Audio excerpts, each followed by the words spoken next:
Tras 2 años de tramitación en el Congreso y luego de un intenso debate en la industria financiera, fue aprobado el proyecto de ley sobre protección a los deudores de crédito en dinero, más conocido como tasa máxima convencional. Para conversar de esta nueva ley que será promulgada, conversamos con Claudio Ortiz, gerente general del Comité del Retail Financiero. Claudio, bienvenido a Mirada Financiera. Muchísimas gracias por la invitación, Paulina. Hablamos de esta ley que la verdad que ha generado mucho ruido. Hemos visto cómo distintos gerentes de distintos bancos han dicho que no fue una buena medida la que aprobó el Congreso. Desde la perspectiva de nuestra industria del retail, obviamente nos hubiese encantado que el resultado final de los guarismos que acordó el Parlamento hubiesen sido más moderados de lo que resultó finalmente.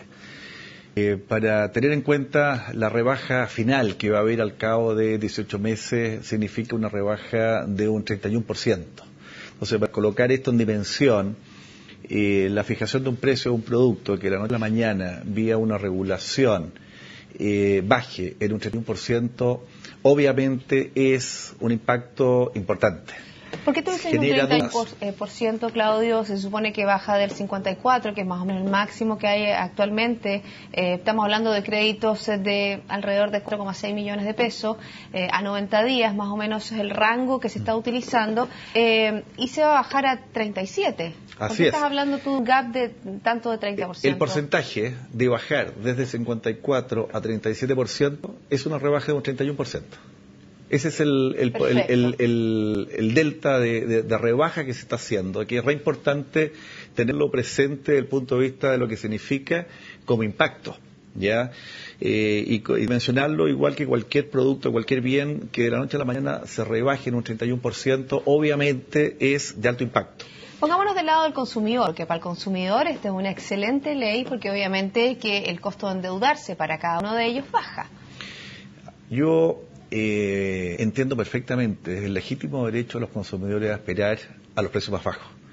Y desde esa perspectiva, nosotros como industria y en general el sistema financiero, nosotros tuvimos una actitud bastante colaborativa en toda la discusión de este proyecto de ley, y la única aspiración que nosotros teníamos en esto no era evitar la rebaja. Lo que nosotros aspirábamos es que esta rebaja fuera una rebaja más moderada, que esto se hubiera hecho incluso en 2 etapas, haber analizado lo que significaba el impacto de los mercados con una determinada rebaja más ponderada, y posteriormente haber hecho el debate si era necesario ir, digamos, avanzando. Entonces, lo que nos preocupa a nosotros son los efectos que esto puede tener en la pérdida de acceso al crédito de personas a las cuales justamente se intenta ayudar, que son las personas de menor ingreso. La desbancarización. Y nos preocupan las personas, todas aquellas que ganan ingresos mensuales menores a 400.000 pesos, que son ellas las que pueden tener en riesgo, si es que se dan los pronósticos que hizo el Banco Central en algún minuto, como su acceso al crédito formal.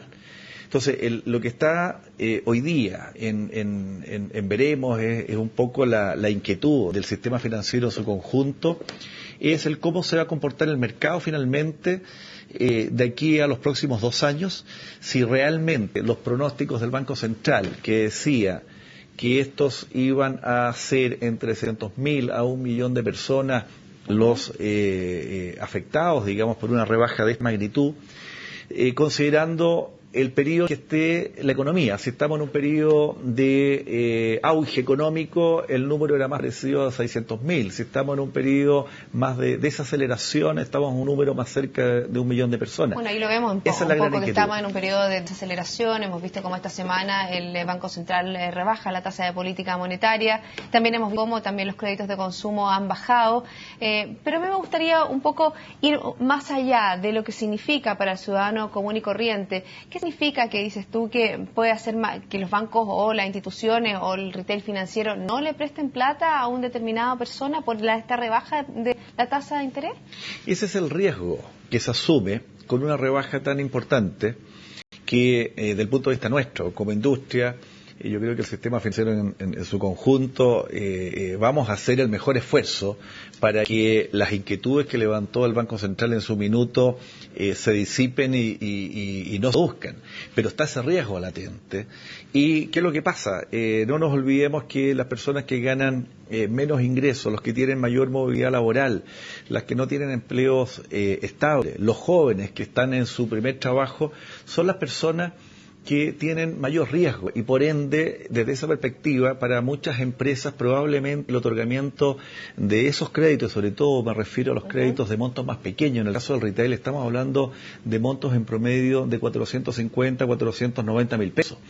Entonces, el costo de administrar créditos de tan baja cuantía puede llevar a algunas empresas a ir concentrando su acción en sectores de más ingresos e ir abandonando paulatinamente los de menos ingresos. Hablemos un poco, ya desde la perspectiva, hemos hablado de la perspectiva del consumidor, hablemos un poco de la perspectiva de la industria. ¿Esto aumenta los costos? ¿Esto va a generar, ¿no es cierto?, que algunas instituciones más pequeñas se vean más afectadas que las grandes? ¿Qué pasa a nivel regional?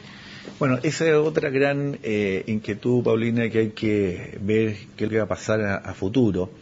Existe una gran oferta de emisores de crédito que no son necesariamente todas las empresas que uno conoce que están con cabecera acá en la región metropolitana. Aquí existe un sinnúmero de empresas pequeñas, emisores de crédito en regiones. Y obviamente este nuevo marco regulatorio a estas empresas se le pone, las pone en una posición más compleja, les aumenta por un lado los costos, le baja los ingresos y obviamente al no tener mucha capacidad de reacción, dado los volúmenes que ellos manejan, puedan tender a operaciones de fusiones, ventas de cartera y que eso puede a la larga llevar en un mediano plazo a mayores grados de concentración en la oferta crediticia. Hablemos un poco de no solo esta medida aislada, porque hay una serie de medidas en los últimos años con respecto a la industria financiera. Estamos hablando del SENAC financiero, estamos hablando también de otros temas, por ejemplo, como lo que tiene que ver con la ley de quiebras, que tiene un impacto muy positivo, ¿no es cierto?, en lo que significa emprender, pero también hay siempre mirar el vaso desde otro punto de vista. Son una serie de normas, de elementos que se han ido acotando la labor de la industria financiera. Al analizarlos, sumando, ¿no es cierto?, la tasa máxima convencional, ¿cuál es la evaluación que ustedes hacen? Nos preocupa, porque cada iniciativa legal, cada una de estas leyes que tú has mencionado, se ha analizado en forma individual. Y yo creo que aquí hay una deuda muy grande de parte de los hacedores de políticas públicas, los legisladores, de no haber tenido el momento para haber hecho un análisis mucho más integral, más global, del impacto de cada una de estas medidas y más aún, que todas estas nuevas leyes se han hecho prácticamente en forma simultánea.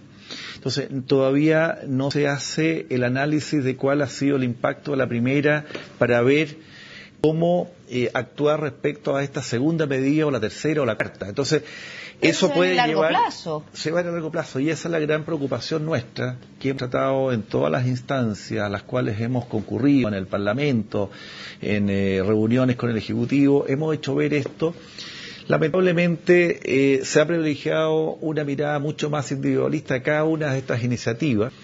Y esperamos nosotros de que nuestras dudas, nuestras inquietudes se disipen, porque de no ser así, esto sería un tema bastante preocupante en el mediano plazo. Bueno, se vienen más regulaciones, hemos visto, ¿no es cierto?, con respecto a la industria financiera, también se hablaba, ¿no es cierto?, de lo que implica para el retail financiero. Estas nuevas medidas, estamos hablando, por ejemplo, también está el tema de la deuda consolidada, está el tema del borronazo de datos, todos elementos que al evaluarse, me acuerdo que durante el año también conocimos que la mayor cantidad de personas que habían sido beneficiadas con este borronazo se habían endeudado nuevamente. Bueno, eso justamente los temas que nos interesa a nosotros analizar, de que posteriormente exista una adecuada evaluación respecto a todo este conjunto de medidas para hacer una transición y evaluar cómo seguir con las nuevas medidas que están hoy día a la guaite, digamos. ¿Y ustedes han hecho esa evaluación? Porque me imagino que ya las normas están, no hay mucho que hacer con respecto a ese tema y obviamente que la industria tiene que ir adecuándose también a otros requerimientos que tienen los consumidores, que tienen las nuevas tecnologías. ¿Ustedes cómo se han adecuado un poco ya, visionando, ya terminando este programa, a este análisis futuro? Bueno, las cifras estadísticas van demostrando cómo ya la industria ha ido actuando sobre esta materia. Nosotros, para ser bien precisos, no hemos estado esperando al último día para ver qué hacer. Las empresas ya han venido haciendo su tarea. Las empresas durante todo este tiempo han ido haciendo toda una revisión de sus carteras, han ido puliendo sus credit scoring, le han ido introduciendo variables con mayor exigencia.